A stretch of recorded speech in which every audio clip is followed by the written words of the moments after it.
विनेश फोगाट पर बोले CM Saini, wrestler को दिया जाएगा इनाम, अपना वादा पूरा करेगी सरकार। सफीदों में बेटे का अत्याचार, बुजुर्ग मां बाप को बेरहमी से पीटा, जमीनी विवाद का बताया जा रहा है पूरा मामला। दिल्ली के पश्चिम बिहार में सरेआम मर्डर, फॉर्च्यूनर सवार प्रॉपर्टी डीलर को गोलियों से भूना, हमलावरों ने 8 से 10 राउंड किए फायर। गुरुग्राम दौरे पर मुख्यमंत्री सैनी, ग्लोबल सिटी प्रोजेक्ट पर इन्वेस्टर्स से की चर्चा, 2027 तक 940 करोड़ का काम पूरा करने का है टारगेट। कुरुक्षेत्र में पुलिस और बदमाशों का एनकाउंटर, मुठभेड़ में 2 गैंगस्टर जख्मी, फिरौती वसूली की साजिश में थे शामिल। सोनीपत में खेतों में आग से तबाही, 3 एकड़ गेहूं और 20 एकड़ फांस जलकर राख, किसानों ने खेत जोतकर बुझाई आग। बीज संशोधन विधेयक के खिलाफ दुकानदारों की हड़ताल, बीज खाद और कीटनाशक की दुकानें बंद, प्रशासन को दी खुली चेतावनी।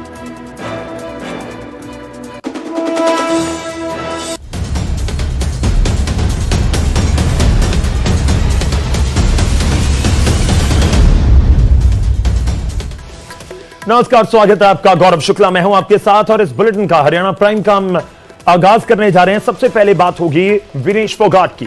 जी हां, रेसलर विनेश फोगाट या कहिए कि विधायक विनेश फोगाट पर मुख्यमंत्री सैनी की स्टेटमेंट सामने आई है। विनेश फोगाट को इनाम दिया जाएगा, 4 करोड़ वाला विकल्प उनकी तरफ से चुना गया है और सीएम सैनी ने कहा कि सरकार अपना वादा पूरा करेगी। यह उनके ऊपर है कि वो क्या चाहती हैं।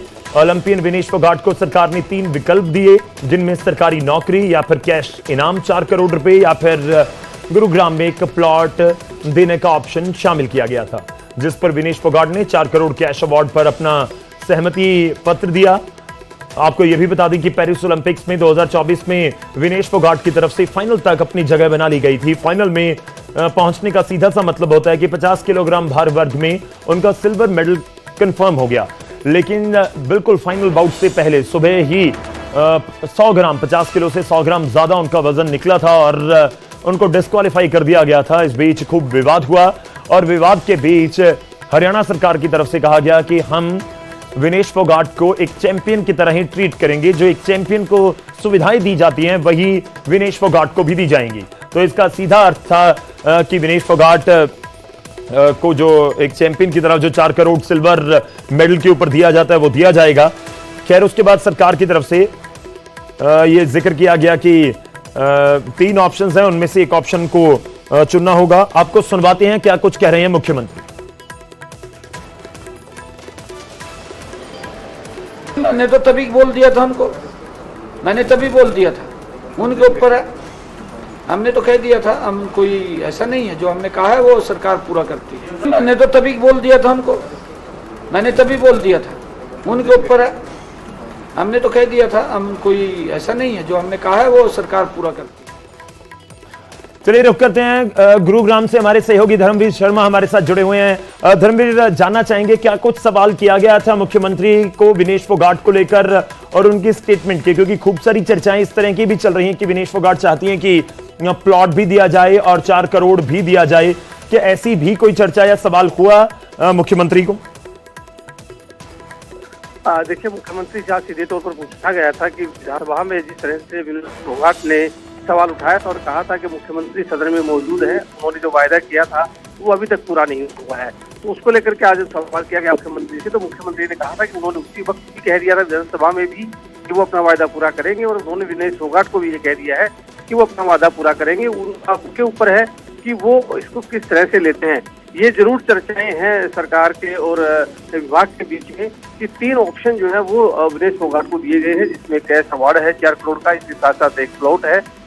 तो उसमें से अब उन्हें तय करना है कि इनमें से कौन सी चीज जो है विनेश फोगाट को लेनी है, तो उनको अब तय करना है। हालांकि खेल के जो अधिकारी हैं वो भी विनेश फोगाट के साथ संपर्क में हैं और खुद मुख्यमंत्री ने ये कहा है कि विनेश फोगाट के साथ बिल्कुल एक चैंपियन की तरह ही व्यवहार किया गया था उस वक्त पर, अब भी एक चैंपियन की तरह ही उन्हें वो ट्रीट करेंगे। खिलाड़ी के तौर के ऊपर जो वायदा उनसे किया गया था सरकार की तरफ से, वो वायदा पूरा किया जाएगा। सीधे तौर पर मुख्यमंत्री ने कहा है कि वादा पूरा होगा, भले के लिए लोग कुछ भी कहें, लेकिन सरकार ने अगर कोई वादा किया है तो वो उसे पूरा किया जाएगा।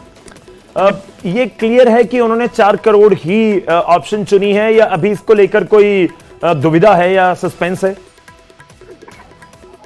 अब बिल्कुल देखिए, सरकार की तरफ से जो उन्हें ऑप्शन चुनने के लिए कहा गया था उसमें से बिल्कुल सूत्रों के हवाले से ये खबर जरूर है कि ऐसा कहा जा रहा है कि दिनेश फोगाट चूंकि अब वो विधायक बन चुकी है तो जाहिर सी बात है कि सरकारी नौकरी तो अब वो नहीं जाएंगी। इसके साथ साथ उसकी बात जहाँ तक है तो उसके लिए ट्वीट किया है और माना ये जा रहा है कि जो कैश अवार्ड है, जो नगद पुरस्कार दिया जाता है एक चैंपियन को, जो रजत पदक विजेताओं को देना था सरकार ने, उसके की है। और इस सूत्रों के हवाले से ये खबर है कि दिनेश फोगाट ने उसके लिए यहाँ की और सरकार अब उन्हें वो पैसा देगी जो इनाम के तौर के ऊपर जो अनाउंस किया गया था मुख्यमंत्री की तरफ से जब वो ओलंपिक में गई थी। हालांकि कुछ वजहों से उन्हें मेडल नहीं मिला था, लेकिन सरकार ने कहा था कि चैंपियन है विनेश फोगाट, हरियाणा की लड़की है तो हरियाणा सरकार उनका मान सम्मान करेगी, तो उसी के तहत अब उन्हें वो जो अवार्ड है वो दिया जाएगा। चलिए, शुक्रिया, धन्यवाद हमारे साथ जुड़ने के लिए, इस पूरी बातचीत के लिए। तो अभी सोर्सेज के हवाले से ये खबर है, जिस तरह से धर्मवीर भी हमारे सहयोगी बता रहे थे और उनकी तरफ से कहा गया है कि मुख्यमंत्री ने एक बार फिर से क्लियर कर दिया कि जो भी इनाम एक चैंपियन को मिलता है, जो सिल्वर मेडल लेकर आया हो, वही उस तरीके से ही जो है ट्रीट किया जा रहा है विनेश फोगाट को। और विनेश फोगाट की तरफ से अभी तक जो जानकारी है कि लिया गया है 4 करोड़ वाला ऑप्शन चुना गया है। चलिए आगे बढ़ते हैं और अब बात मौसम की करेंगे। चंडीगढ़ में स्कूलों को गर्मी से बचाव के लिए निर्देश दिए गए हैं। स्कूल विभागों को ये निर्देश दिए गए हैं। स्कूल शिक्षा विभाग ने बच्चों की सुरक्षा के लिए कुछ निर्देश जारी किए हैं और उसमें कहा गया है कि बढ़ती गर्मी को देखते हुए खुली धूप में बच्चों को ना बिठाया जाए, विद्यार्थी खुले में कोई कार्यक्रम ना करें, साफ पीने के पानी की व्यवस्था जरूरी होनी चाहिए, अनिवार्य है। हर स्कूल में हो दिन में 3 बार पानी पीने की घंटी भी बजे, ताकि बच्चे जरूर जो है पानी पी सकें।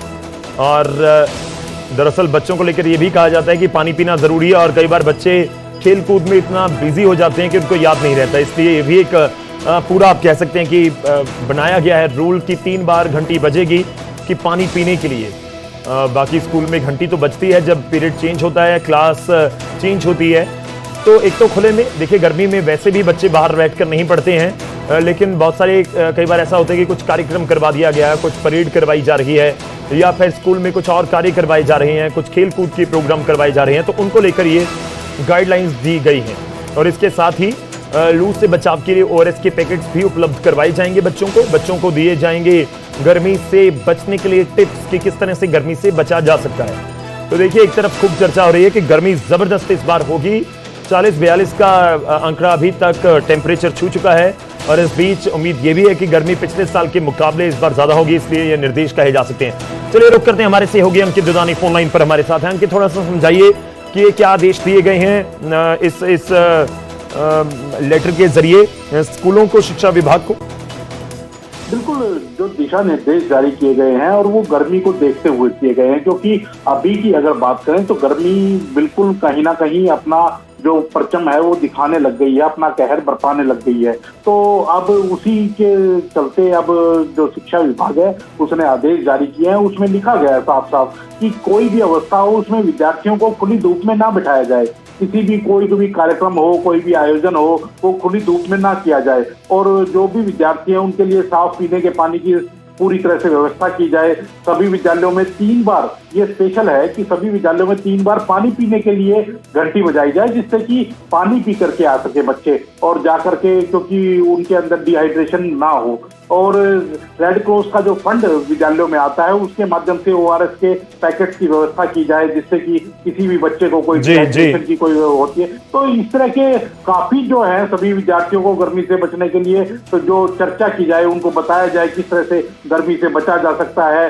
खिड़की व दरवाजे जिनसे दोपहर में गर्म हवाएं आती है उन पर पर्दा रखा जाए। तो इस तरह के ऐसे काफी पॉइंट हैं, 15 पॉइंट लगभग है जो एक दिशा निर्देश के तौर पर जारी किए गए हैं और कहा गया है कि इन सब का स्कूल विभाग जो है, हर एक स्कूल उस पर ध्यान दे पूरी तरह से और गर्मी से बच्चों को बचाए। क्योंकि जो गर्मियों की छुट्टियां होंगी वो छुट्टियां लगभग 18 या 19 मई के बाद होती हैं, लेकिन गर्मी का जो कहर है वो अभी से बरपने लग गया है। जी। हरियाणा की बात करें तो आज कई जगह बारिश देखने को मिली है और गर्मी से राहत बच्चों को, लोगों को मिली है, लेकिन फिर भी गर्मी अपना जिस तरह से कहर बरपा रही है और टेम्परेचर जो है 35 डिग्री से ऊपर चला गया है, तो इसलिए शिक्षा विभाग की ओर से ये सारे दिशा निर्देश जारी किए गए हैं। ठीक है, शुक्रिया, धन्यवाद हमारे साथ जुड़ने के लिए, इस पूरी बातचीत के लिए। एक चीज तो साफ है, इन निर्देशों के दो भाव हैं, या तो आप ये समझिए कि स्कूलों को निर्देश हैं, या फिर इसको इस नजर से भी देखा जा सकता है कि गर्मी बहुत पड़ने वाली है, इसलिए विभाग, प्रशासन, सरकार पहले से ही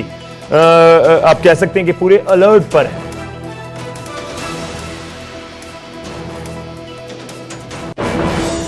चलिए, गर्मी का हम जिक्र कर रहे हैं और इस बीच गेहूं की फसल का भी जिक्र होगा।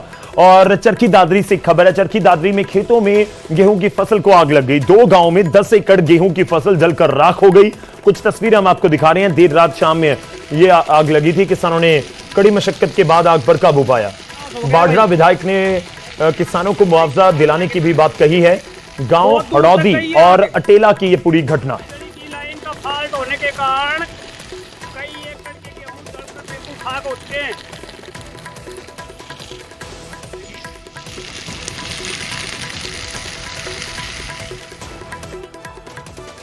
तो पककर पूरी तरह से तैयार है फसल। इस बीच एक आप कह सकते हैं कि चिंगारी भी बहुत बड़ा नुकसान कर देती है और वही होता हुआ नजर आ रहा है। वहीं गर्मी बहुत जबरदस्त तरीके से अभी से पड़ रही है। और इस बीच एक ऐसी ही खबर सोनीपत से भी सामने आई। सोनीपत में खेतों में खड़ी फसल को आग लग गई। 3 एकड़ गेहूं और 20 एकड़ फांस जलकर राख हो गया। किसानों ने खेतों की जुताई करके कि पूरा खेत उसको अलग कर दिया गया दूसरे खेत से, और इस तरह से आग बुझाने की कोशिश की। आगजनी की सूचना मिलते ही दमकल विभाग भी पहुंच गया और कड़ी मशक्कत के बाद आग पर काबू पाया गया।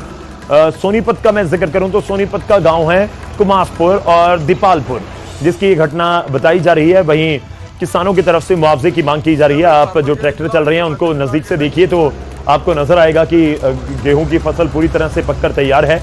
एक तरीका ये आमतौर पर होता है कि अगर गेहूं में आग लग गई, कोई भी फसल पककर तैयार हो, बिल्कुल एकदम आप कह सकते हैं कड़क होती है वो, तो उसमें एक चिंगारी, उसको आप रोकना बेहद मुश्किल है कि आप पानी से भी उसको रोकेंगे तो दिक्कत है। तो इस बीच ये भी एक उपाय होता है कि कम से कम खेत को जोत दिया जाए, ताकि वो जो पराली है या फिर जो पकी हुई फसल है और जो आग है उसका दोनों का क्षेत्र अलग अलग हो जाए, तो उससे थोड़ा आग को कंट्रोल करने में आप कह सकते हैं कि आसानी हो जाती है। और वही कुछ करते हुए यहाँ पर किसान नजर आए हैं। 2 गाँव का मैं जिक्र कर रहा हूँ, कुमासपुर और दीपालपुर की ये घटना है। सोनीपत में अगर इससे पहले की मैं खबर का जिक्र करूं तो चरखी दादरी से वो खबर सामने आई थी। वहां के हड़ौदी और अटीला गांव में आग लगने की वजह से काफी किसानों का नुकसान हुआ है। सोनीपत में भी किसान मुआवजे की मांग कर रहे हैं। वहाँ पर कई एकड़ जो जमीन है जिसमें जो फसल लहला रही थी और वो बिल्कुल पक चुकी थी, उसमें आग लगी है। आग लगने के उपरांत फायर ब्रिगेड जो है वो थोड़ा लेट पहुंची है। प्रशासन से मांग करते हैं, क्योंकि यह फसल का समय है और इस समय में गर्मी के दिनों में ज़्यादातर आग लगती है, ज़्यादा से ज़्यादा सुविधाएं उसके लिए बढ़ाई जानी चाहिए, ताकि जो है अगर किसी को नुकसान होता है तो आग लगने के उपरांत तुरंत प्रभाव से वहाँ पर फायर ब्रिगेड की सुविधा पहुँचे और पहुँचने के उपरांत इस मामले में जो जल्दी से जल्दी कार्रवाई हो। तो गर्मी की वजह से किसान दिक्कत में, अब उसकी वजह क्या है? देखिए, जो ट्रांसफार्मर लगे होते हैं वहां से भी अगर कोई एक चिंगारी निकले तो उसकी वजह से भी गेहूं में आग लग जाती है और उसको संभालना या रोकना भी मुश्किल हो जाता है, जब तक पता लगता है कि इतनी बड़ी आग फैल चुकी है या नुकसान हो चुका है। लेकिन केवल ये गर्मी और आग की वजह से नुकसान तक बात सीमित नहीं है। सोनीपत से एक और तस्वीर आपको दिखाते हैं, क्योंकि जब बारिश हुई तो उसकी वजह से भी किसानों को दिक्कत हुई। सोनीपत में बारिश की वजह से अनाज मंडी में गेहूं भीग गया। उचित व्यवस्था नहीं थी, गेहूं भीग गया। मार्केट कमेटी के दावों की पोल खुल गई। किसानों ने बेहतर व्यवस्था की मांग की है और सोनीपत की तस्वीरें हैं। लेकिन विडंबना देखिए, जहां आग लगी थी वहां बारिश होती तो शायद किसानों के चेहरे खिल उठते कि ये बारिश रोक लेगी और 1-2 दिन में फिर जहां पर पानी लगा भी है खेत में वो ठीक हो जाएगा और उसके बाद हम अपनी कटाई कर पाएंगे।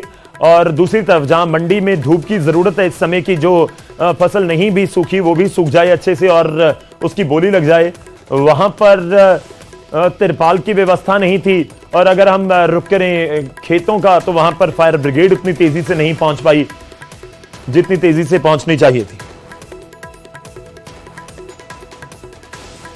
खराब तो होएगा, बिगड़ गया मुझे भाई।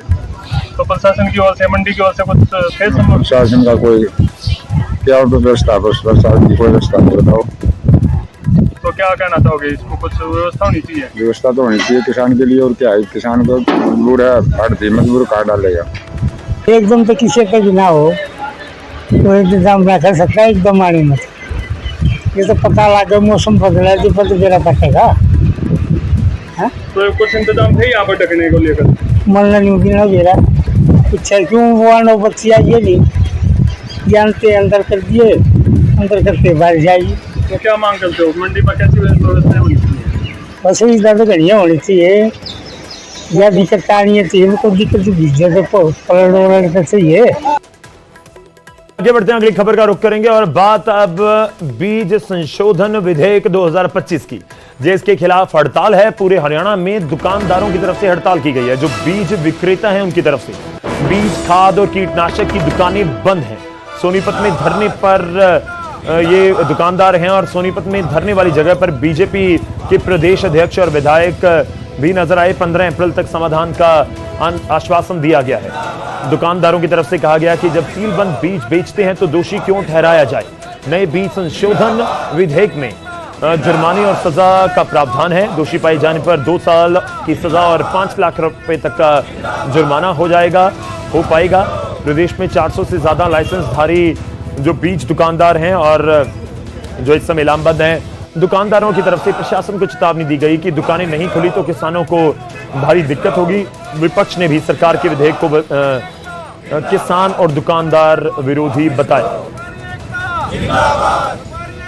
कुछ डिमांडों को लेके और खाद का, बीज का और दवाई के जो विक्रेता भाई हैं, आज इन्होंने एक धरना दिया था और यहाँ के विधायक निखिल मदान जी और मैं स्वयं यहाँ पहुँचे हैं और सभी दुकानदार भाइयों के साथ बात हुई है और इन्होंने जो कमेटी बना रखी थी उसके साथ भी बातचीत हुई और सबके साथ भी बातचीत हुई है। और 15 तारीख, क्योंकि 14 तारीख को देश के प्रधानमंत्री नरेंद्र मोदी जी 2 जनसभाओं को संबोधित करेंगे, 2 बड़ी परियोजनाओं का उद्घाटन और शिलान्यास करेंगे और 15 तारीख को या तो सोनीपत में या चंडीगढ़ में, जहां भी पूरे हरियाणा की जो एसोसिएशन के पदाधिकारी हैं वो जहां का भी स्थान तय करेंगे वहीं पे इनके साथ हम बैठक करेंगे और बैठक करके इसको समाधान का रास्ता निकालेंगे।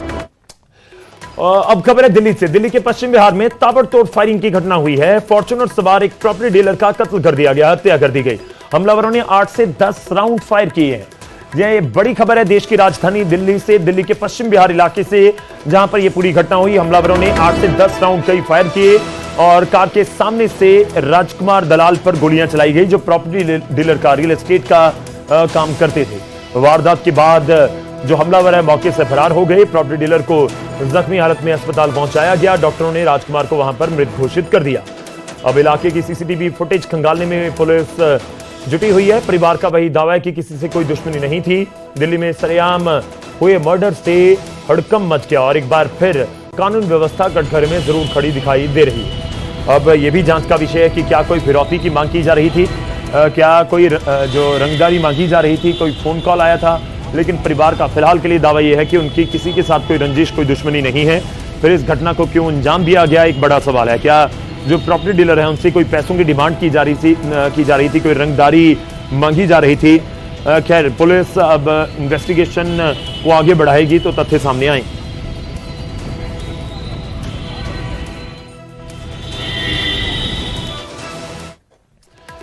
और कुरुक्षेत्र का रुख करते हैं। शाहबाद में पुलिस और बदमाशों के बीच मुठभेड़ हुई है। 2 गैंगस्टर घायल हो गए हैं और दोनों के पैर में गोली लगी है। एक बदमाश पंजाब के पटियाला का और दूसरा कुरुक्षेत्र का ही बताया जा रहा है। सीआईए 1 की टीम ने गुप्त सूचना के आधार पर उस इलाके की घेराबंदी की। दोनों बदमाश फिरौती वसूली की साजिश में शामिल थे। और वहीं इस पूरे एनकाउंटर की घटना के बाद मौके से 315 बोर और 32 बोर की पिस्टल भी बरामद की गई है। घायल बदमाशों को अस्पताल में भर्ती करवा दिया गया है। शाहबाद में हुए हालिया फायरिंग केस में भी इनसे पूछताछ की जाएगी और पुलिस को यह भी शक है कि किसी बड़े अपराध को अंजाम देने की फिराक में ये आरोपी अपराधी थे। बाइक खड़ी हुई दिखाई दी। जैसे ही इन्होंने उस बाइक की तलाशी के लिए रोका तो उन लड़कों ने बाइक से उतर के एकदम पुलिस के ऊपर फायरिंग शुरू कर दी। उन्होंने करीब 3 राउंड फायर किए। जो पुलिस ने अपना बचाव करते हुए जवाबी जो फायरिंग की, उस जवाबी फायरिंग के दौरान उन लड़कों को पैरों में दोनों को गोली लगी है, जो फिर उनको तुरंत पुलिस ने मानवता दिखाते हुए उनको एम्बुलेंस में डाल के हमने सिविल हॉस्पिटल शाहबाद में एडमिट करवाया और फिर वहां से उनको रेफर कर दिया गया यहाँ LNJP में। अब उनका इलाज चल रहा है। हथियार वगैरह इनके पास हथियार इनके पास 2 वेपन रिकवर हुए हैं, एक पिस्टल और एक देसी कट्टा, और जो कार्टेज है वो भी काफी मात्रा में बरामद हुआ। काला राणा गैंग से पर्ची वगैरह मिली? अभी इन्वेस्टिगेशन कर रहे हैं इनसे प्रॉपर, अभी क्योंकि इंजर्ड हो गए थे, उसके बाद इनको हॉस्पिटलाइज करवाया गया था। वहीं गुरुग्राम मुख्यमंत्री सैनी पहुंचे और उनकी तरफ से ग्लोबल सिटी प्रोजेक्ट पर इन्वेस्टर्स के साथ चर्चा की गई। 584 एकड़ में 584 एकड़ से भी ज्यादा क्षेत्र में ये ग्लोबल सिटी बन रही है। बिना बिजली के खंभों और खुले वायरों वाली हाईटेक सिटी होगी। 2027 तक 940 करोड़ रुपए का काम इस प्रोजेक्ट पर होना है। ग्लोबल सिटी को देश की सबसे आधुनिक शहरी परियोजना फिलहाल बताया जा रहा है, जिसके ऊपर हरियाणा सरकार काम कर रही है। 940 लगभग 1000 करोड़ रुपए का यह पूरा इन्वेस्टमेंट प्लान है। और जो गुरुग्राम में ग्लोबल सिटी बनने जा रही है, 584 एकड़ से भी ज्यादा का क्षेत्र है जहां पर ये पूरी सिटी बन रही है। मुख्यमंत्री वहां पर पहुंचे थे, इन्वेस्टर्स के साथ उनकी तरफ से चर्चा की गई।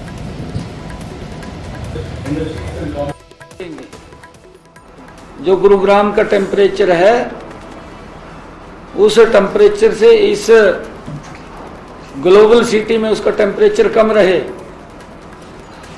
उन मानकों के आधार के ऊपर ये ग्लोबल सिटी बनने जा रही है। यह ग्लोबल सिटी लगभग फर्स्ट चरण में इस परियोजना का जो क्षेत्रफल है वो 587 एकड़ का है। फर्स्ट चरण में, फर्स्ट चरण की जो कुल परियोजना लागत है वो 940 करोड़ रुपए है, ताकि इस ग्लोबल सिटी में, जैसा मैंने कहा है कि अंतर्राष्ट्रीय सुविधाओं से सुसज्जित ये सिटी इस प्रकार की बनेगी कि इसको देखने भी लोग। वहीं कैथल से खबर है, खानपुर गांव के ग्रामीणों की तरफ से बड़ा फैसला लिया गया है। सरकारी स्कूल में ही बच्चों को पढ़ाया जाएगा, ये गांव वालों ने फैसला किया। सरकारी स्कूलों को नई ऊंचाई पर ले जाने का संकल्प गांव वालों की तरफ से किया गया है। एडमिशन के लिए लोगों ने गांव में एक रैली निकाली। सरकारी स्कूलों को बेहतर बनाने पर भी जोर दिया गया।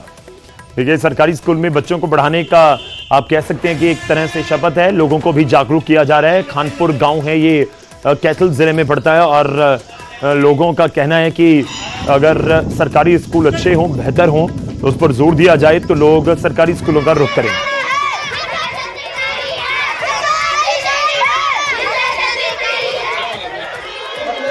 ये हमें अभियान चलाया है कि सभी अपने बच्चों को गांव के सरकारी स्कूल में दाखिला करवाएं। और ये अभियान हमने पिछले महीने गांव में बड़ी पंचायत की थी चौपाल में, और सभी ग्रामवासियों ने आश्वासन दिया था कि हम अपने बच्चों को अब की बार सरकारी स्कूल में दाखिला करवाएंगे। और सरकार से हम यही मांग करते हैं कि हमारा स्कूल 8वीं तक का है, और हम हरियाणा सरकार से, हमारे माननीय मुख्यमंत्री नायब सैनी से अनुरोध करते हैं कि हमारे स्कूल को +2 तक का अपग्रेड किया जाए। इससे हमारी जो लड़कियां हैं, गांव की बेटियां हैं, बहनें हैं, तो वो 8वीं के बाद सीवण या कैथल जाना पड़ता है बसों में लटक लटक के। सुबह 10 बजे 10:30 बजे उनको बस मिलती है, काफ़ी भीड़ होती है। इस समस्या को देखते हुए हम सरकार से निवेदन करते हैं कि अब हमारे स्कूल में बच्चे बिल्कुल संख्या पूरी हो चुकी है और इसको +2 तक का। और वहीं चरखी दादरी के बाडरा कस्बे के पास रोडवेज की बस सड़क किनारे पेड़ से जा टकराई। हादसे के समय 55 यात्री इस बस में सवार थे। टक्कर के बाद यात्रियों में चीख पुकार मच गई। जानकारी के मुताबिक एक स्कूटी सवार महिला को बचाने की कोशिश में यह हादसा हुआ। गनीमत रही कि हादसे में जानी नुकसान से बचाव रहा।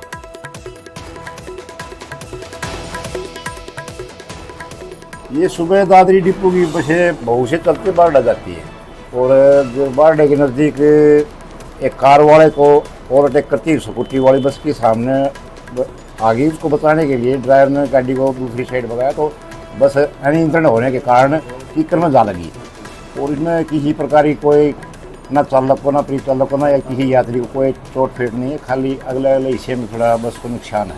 कितनी सवारियाँ थी? लगभग होंगी 50-55 के करीब सवारियाँ उसमें थी। और वहीं हरियाणा के मंत्री अरविंद शर्मा की तरफ से एक बड़ा बयान दिया गया है। वक्फ संशोधन कानून देश और मुसलमानों के हित में है। संसद में विपक्ष कानून का विरोध करता है, लेकिन बाहर विपक्ष मानता है कि पुराना वक्फ कानून सही नहीं था। बीजेपी ने कभी धार्मिक भावनाओं को ठेस नहीं पहुंचाई। गोहाना में महावीर जयंती पर पहुंचे हुए थे अरविंद शर्मा। पत्नी रीटा शर्मा संग अरविंद शर्मा ने भजन भी सुनाया। जेल, पर्यटन और सहकारिता मंत्री हैं अरविंद शर्मा। वक्फ बोर्ड, वक्फ संशोधन कानून, ये बहुत ही अच्छे तरीके से और कानूनी तरीके से और देश के हित में, मुसलमानों के, मुसलमान महिलाओं के, सबके हित में है। ये आपको सबको पता है कि इस पर पहले भी विरोध हुआ। विपक्ष ने अपने अपने तरीके से, विपक्ष पार्लियामेंट के अंदर तो विरोध करता है, लेकिन बाहर वो भी कहता है कि जो वक्फ कानून था पीछे वो ठीक नहीं था। चलिए वक्त हो चला आपसे इजाजत लेने का। बनी रहिए न्यूज़ 18 पंजाब हरियाणा के साथ। धन्यवाद।